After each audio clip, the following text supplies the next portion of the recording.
ये शरीर है, ये खट्टा है। माताएं हैं, अपने घर में अपने परिवार को देखती है, अपने बच्चों को देखती है, अपने पति को देखती है, अपने सास ससुर को देखती है। सुबह से लेकर के रात तक खटती है, सबको खाना खिलाने के बाद खुद खाती है, लेकिन अगले दिन सबकी उठ जाने से पहले भी उठ जाती है, क्योंकि उसको सारी जिम्मेदारियां निभानी होती है। तो ये हेमंत जी की सोच है कि बुढ़ापे में उनकी बहनें, उनकी दीदी जब पहुंचे तो ये मजबूत लाठी, ये पेंशन उनके हाथ में रहे, ताकि उनको अपना हाथ किसी के सामने फैलाना ना पड़े।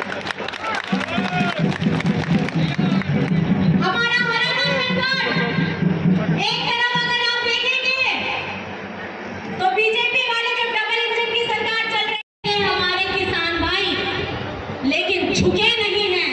और ये नहीं झुकने की जो प्रथा है, ये नहीं झुकने का जो ताकत है, ये झारखंड के लोगों के अंदर में भी है, क्योंकि हमारे पूर्वज